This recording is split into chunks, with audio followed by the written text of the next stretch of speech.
Our study is an IoT-based automated indoor air quality and LPG leak detection control system using machine learning. And these are the authors of the study. So for the overview, it is to create a prototype with an IoT-based control system utilizing supervised machine learning. And its way of monitoring and regulating of indoor air quality shall be automated. Also, it has a built-in LPG control system that will notify the user in case of dangerous concentration levels.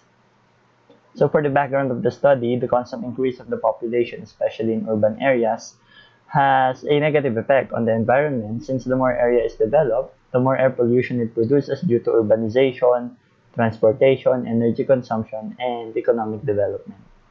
That's why, according to Environmental Protection Agency, the outdoor air can enter a building or structure through infiltration or natural ventilation, and the effects of these harmful substances can have an immediate or long-term effect to human health.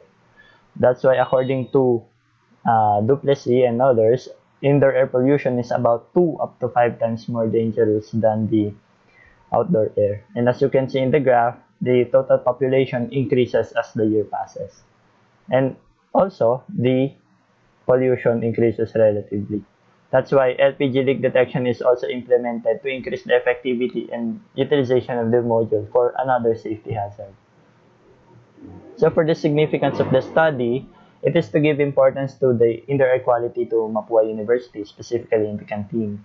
The quality of indoor air has a great effect on one's health, as said earlier. That's why monitoring and regulating of IAQ will be beneficial. Also, LPG detection will provide an extra layer of safety precaution for university along students and professors and faculties. So, the objectives of the study are to construct a prototype of an automated IAQ monitoring and controlling device, to evaluate the monitoring reliability compared to standard IAQ equipment, to utilize Wi-Fi for wireless connection of the control system and test its reliability, and to create a supervised machine learning for the sensor system using support vector machine or SVM. So for the scope and limitation of the study, it only focuses on inhalable particles such as carbon dioxide, carbon monoxide, or smoke, or other particulate matters, and also for the temperature and relative humidity. The LPG only focuses on concentrations of propane and butane, and there were no findings or medical records that were utilized in the study. In the temperature, it only focuses on dry bulb temperature and the relative humidity itself. So let's proceed to the methodology or the process flow of diagram activities, wherein the starting point is the design of the controlled IAQ system, and then the selection of location, calibration of sensor modules, fabrication of IAQ monitoring and control system, testing and data gathering, fabrication of chassis, consolidation of prototype, data analysis, and conclusion. So these are the materials that will be used for the prototype, and these parts were selected based from the review of related literatures. So for the hardware design, the control system, the sensor unit is composed of 7 sensors. These are mainly for the measuring of temperature, humidity, carbon dioxide, methane, LPG concentration, carbon dioxide, and particulate matters. On the other hand, the control unit is only composed of the automated fan. And in addition, Raspberry Pi 3 was also added to the design of the control system for wireless monitoring and transferring of data to the user read from Arduino, which made the way improvement in its capability to act for certain measures in case one factor exceeds in the parameters of the indoor air quality. So for the selection of location in the Mapua University's canteen, there are factors that was included: the number of occupants, the time it is open, and the floor area.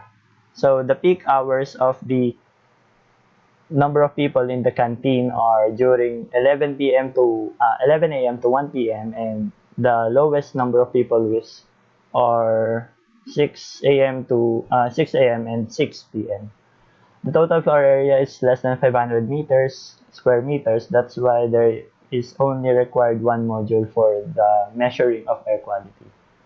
So for the calibration of sensor modules to international standards, the preheating is required in order for its reading to be accurate.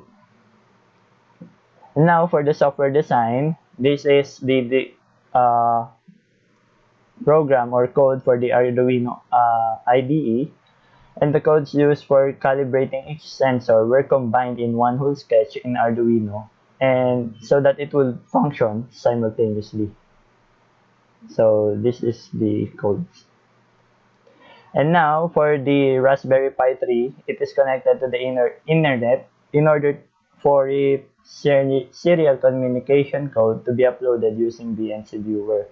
And as you can see here, the Raspberry Pi 3 was programmed with the use of Python code from a Firebase library for it to be able to read and gather data from the output in the serial monitor from the Arduino Mega 2560. Later, I will show you a diagram for the Firebase. And this one is for the mobile application for the Android phone using the appcreator codular.io. It shows the code blocks used in creating the mobile application. And these blocks or this code receive data from the Firebase that is being uploaded from the Raspberry Pi 3, thus being shown in the user interface or in the Android phone. So for the testing and the data gathering using the M106A as a comparison device for our prototype, we gather data based in the concentration levels of each parameters inside the canteen. So for the control data gathering, since we cannot conduct LPG tests inside canteen, we use a empty box for the execution of measuring of data of how accurate our sensors can be. So for the fabrication of the chassis using Autodesk Fusion 360 and AutoCAD, we created the chassis for the prototype. And they were laser cut using in the fab shop. For the consolidation of the prototype, wherein we put them all together once they are all calibrated and programmed. Now, in general, support vector machine is a machine learning method classifying two or more data classes. This study built a classification with nonlinear SVM to classify curve behavioral patterns. In the SVM algorithm, kernel function helps modeling for nonlinear hyperplane with reduced computational costs. In SVM training, determining hyperplane was performed using only boundary data for each class. Thus, for the datasets selected from FDS, additional data selection was performed using the concentration in each injection cycle. This provided significant memory and computational efficiency for the learning process. Selected datasets were randomly divided into training testing datasets at a ratio of 3:2. Feature selection for the datasets was decided by the output voltage, since all datasets only included the output voltage in this study. So the k-fold cross validation was used to avoid the overfitting problem for the training datasets. Then the most important SVM step is to find the hyperparameters defining the optimal hyperplane. We use the Gaussian RBF kernel method for the nonlinear SVM to define the hyperplane and hence establish the classification model. Subsequent verification with the testing datasets confirm 100% classification accuracy. So this is the finalized prototype, which is when they are all put together with the sensor module and the control module. So these are the sensor readings comparing to the DM106A reading. This is the temperature and the relative humidity, and they are relatively close to each other, wherein their percent difference is less than 2%. For the PM2.5 reading, their percent difference is less than 5%, which is viably accurate.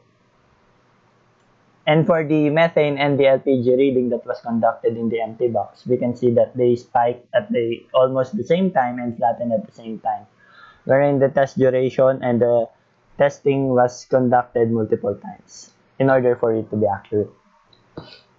For the sensor reading in the smoke, it only spiked once and then flattened immediately, since the smoke disintegrates almost in a split second. For the CO2 reading, you can see here that it is constant at almost 350 ppm, and also for the carbon monoxide reading, which is almost impossible to be present inside the canteen. So as stated earlier, the Firebase is an online platform wherein the data sent from the Arduino to the Raspberry Pi, and then it would be transferred inside the internet, wherein from the internet it would be transferred to the Android app.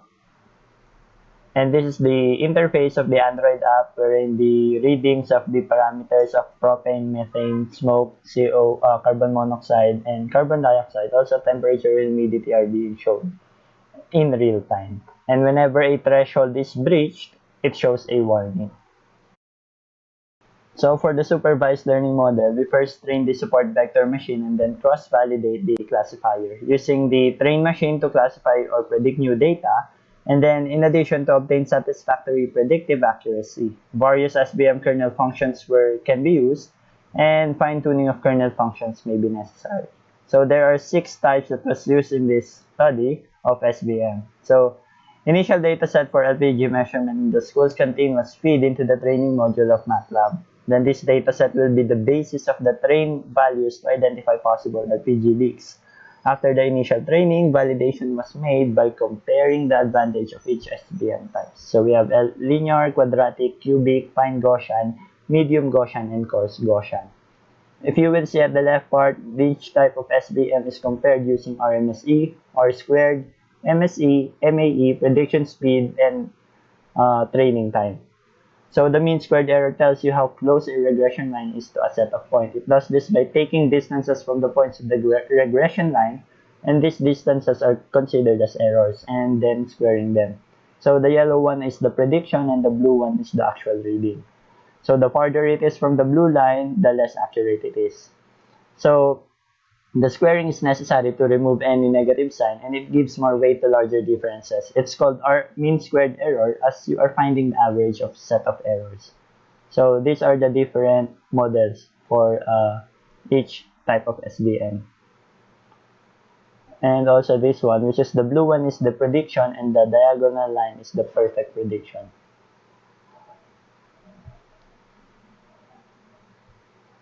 So for the summary of these models, noticeably the linear SVM provided a better prediction with 0.84 R squared value, but followed by medium Gaussian and then the quadratic SVM.